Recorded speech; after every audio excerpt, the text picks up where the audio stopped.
Assalamualaikum warahmatullahi wabarakatuh. Ya, rekan mahasiswa dimanapun kalian berada, di pertemuan praktikum kali ini kita akan bahas ya mengenai eh, kelas dan objek ya. Dimana pada pertemuan pertama kita sudah bahas mengenai apa kelas dan objek. Ya, maka kita coba untuk mempraktikkan ya. Kalau kemarin kita berbicara teori, nah sekarang kita coba untuk mengimplementasikan dalam sebuah praktek.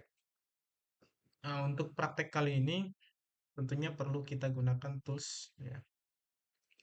Tools yang digunakan di sini adalah kita gunakan pertama adalah kita gunakan yang namanya XAMPP ya, atau web browser ya. Kemudian yang kedua kita gunakan yaitu text editor ya, boleh menggunakan Visual Studio Code, Sublime text editor, Notepad++ boleh ya. Kemudian kita gunakan browsernya adalah Google Chrome. Ya, karena Google Chrome sudah ada, tinggal yang belum ada adalah XAMPP dan text editor, maka rekan mahasiswa tinggal download saja. Ya, misalkan XAMPP, ya, kemudian klik saja seperti ini, lalu klik download. Nah, sesuaikan dengan versi OS-nya ya. Kalau menggunakan Windows, berarti tinggal download yang di atas. Kalau yang menggunakan Linux, boleh pilih yang ini. Kalau yang menggunakan macOS, boleh menggunakan di bawah sini. Oke ya, coba saya download yang ini ya. Oke, nah download seperti ini nanti akan secara otomatis server daripada apa XAMPP dia akan otomatis ya, memberikan warning untuk melakukan download. Oke, nah, seperti itu ya. Berhubung saya sudah mendownload, jadi ini stop saja ya. Ini sampai selesai ya. Lalu berikutnya tinggal kita install dulu. Ini kan XAMPP-nya kita install. Oke, nah ini ya. Kita install saja. Nah, setelah klik next saja, next saja ya. Lalu di sini berhubung saya sudah pernah ada ya sampai di drive C saya. Di sini saya coba ganti angka 4 di belakang XAMPP-nya ya, supaya membedakan XAMPP yang sebelumnya dengan yang sekarang. Oke. Nah, ini proses installing ya. Ini tunggu sampai prosesnya selesai. Nah, sambil menunggu proses berikutnya adalah kita butuh yang namanya text editor. Di sini kita gunakan text editornya adalah Sublime ya.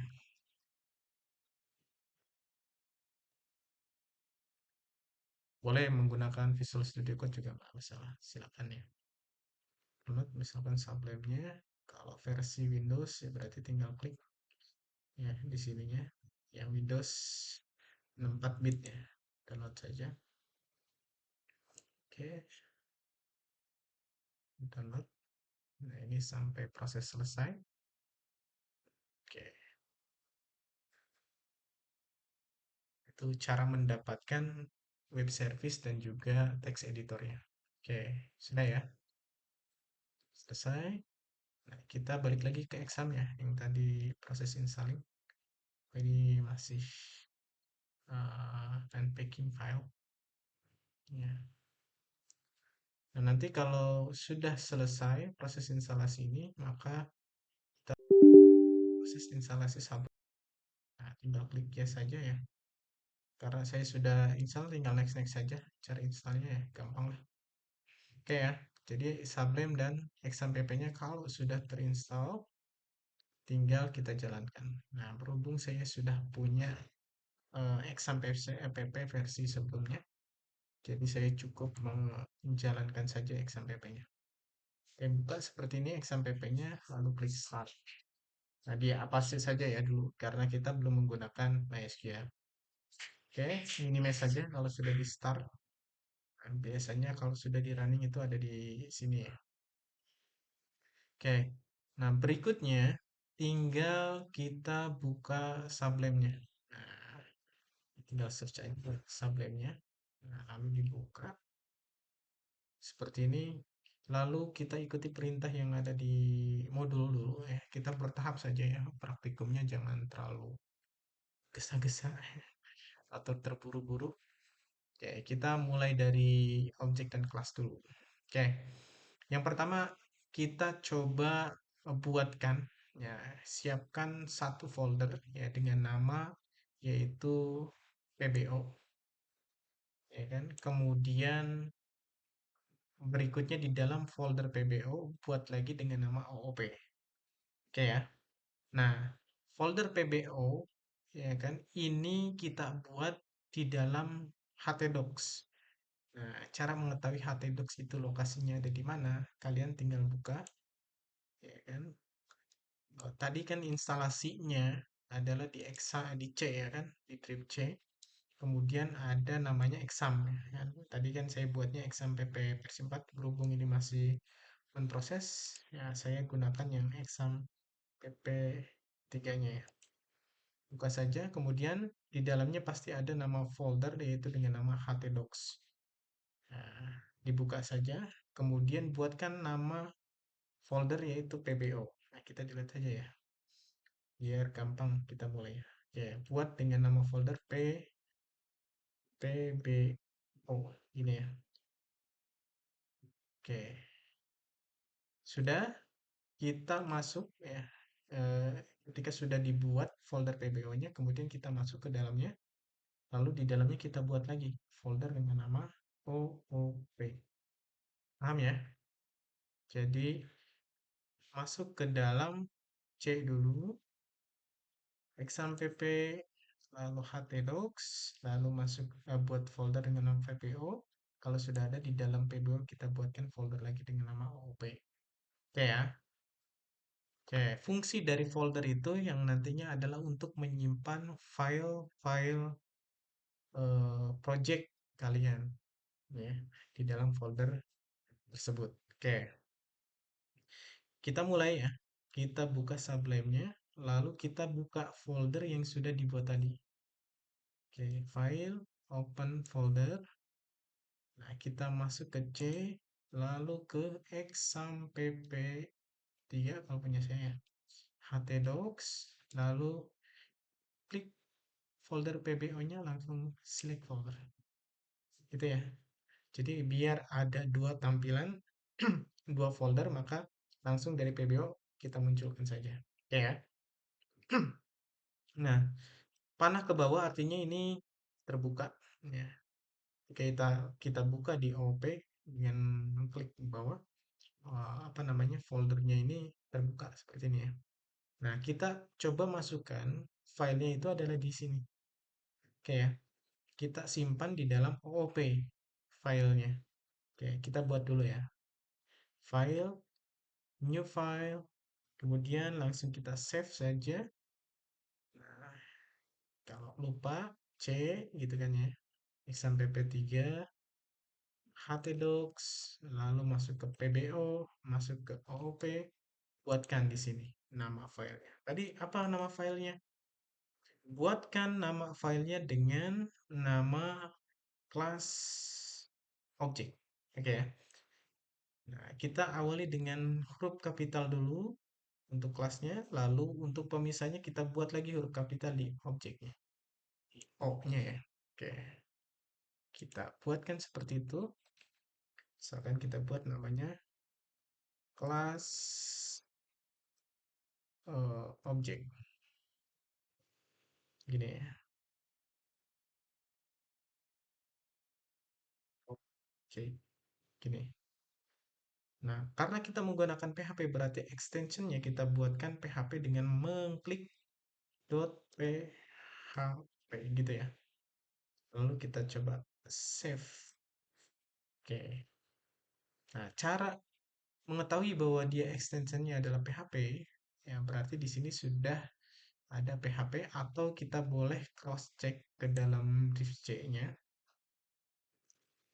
C-nya, kemudian di exam pp3 ya, tadi exam pp3 htdocs, lalu di folder pbo, di folder op. Nah, kalau di sini sudah ada type-nya itu php source file, berarti ini extensionnya sudah menggunakan extension PHP, gitu ya. Oke,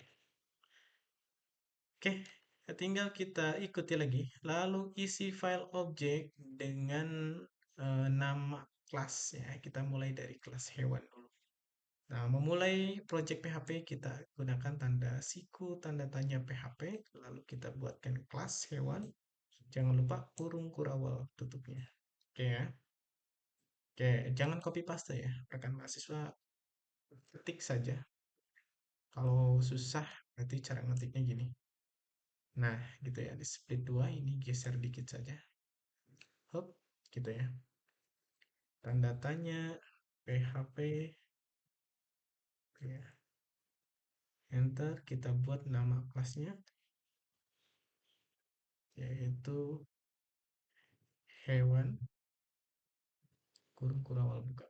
Enter, gitu ya. Nah, di sini bisa dikasih komentar ya. Isi dari kelas di antara kurung kurawal.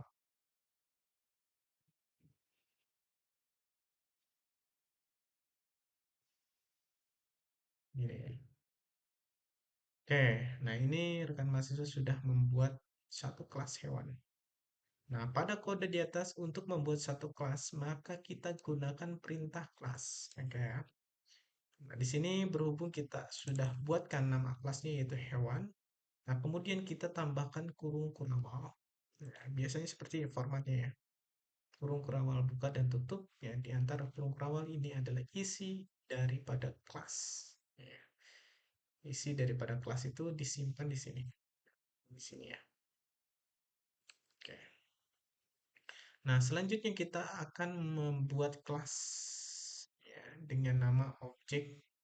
Ya, untuk membuat objek kita dapat dilakukan dalam satu file saja yang sama ya, ataupun boleh berbeda. Ya, untuk pembahasan eh, berbeda file kita akan bahas di pembahasan berikutnya.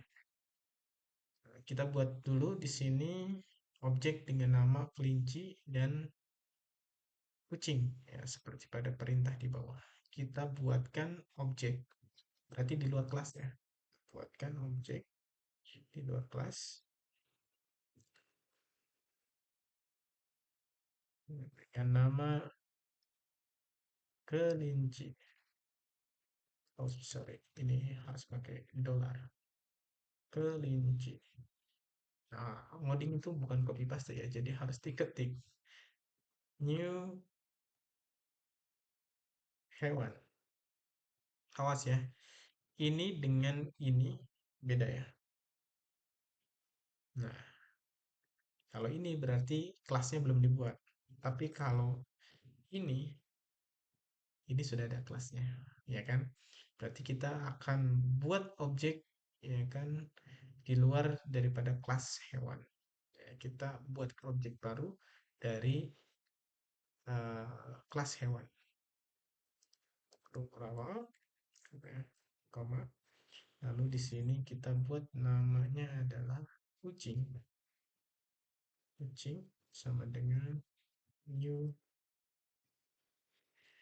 hewan kurung tutup ke di koma.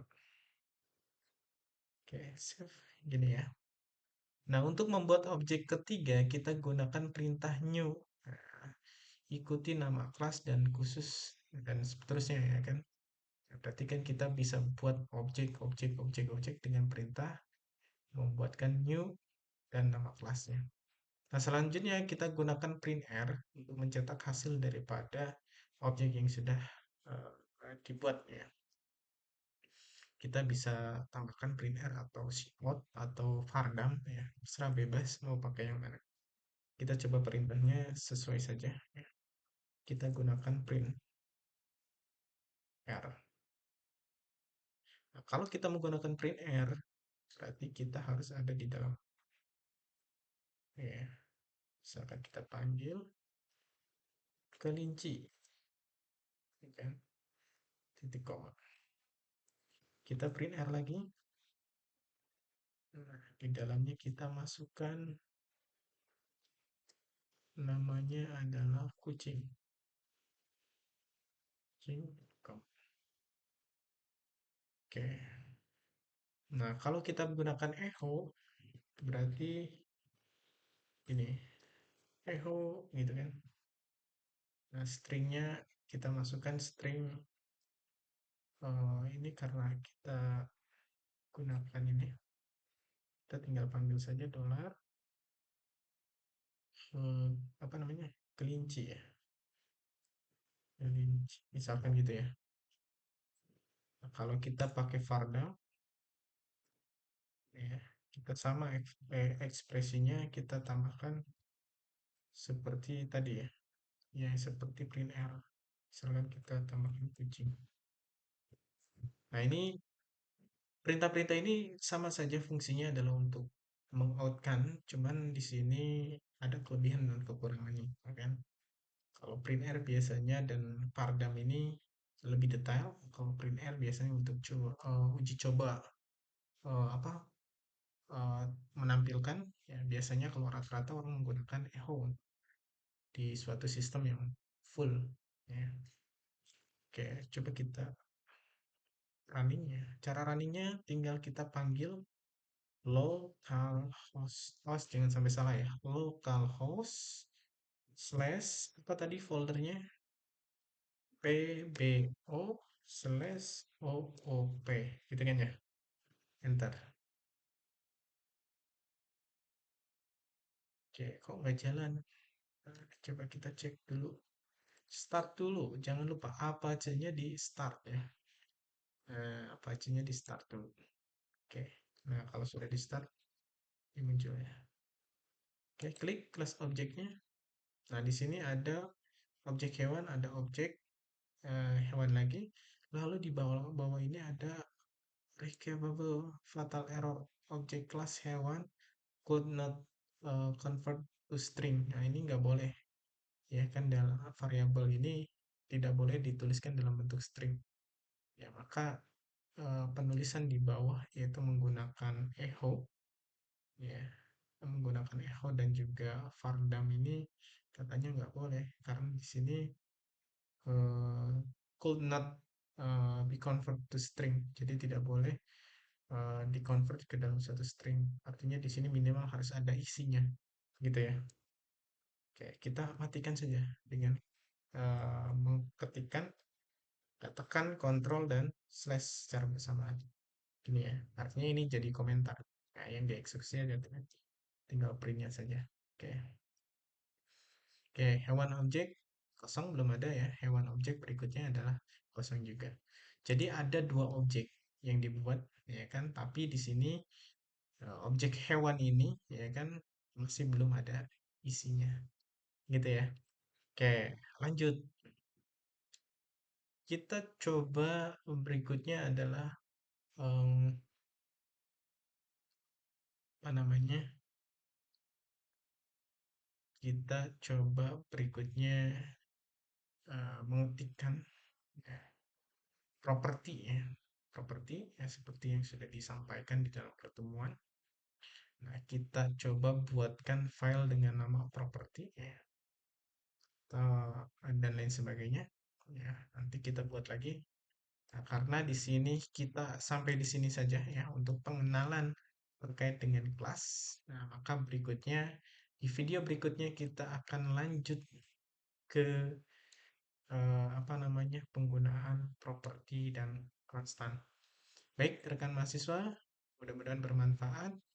Di pertemuan berikutnya kita masuk ke properti dan konstan. Terima kasih. Saya Eri. Wassalamualaikum warahmatullahi wabarakatuh.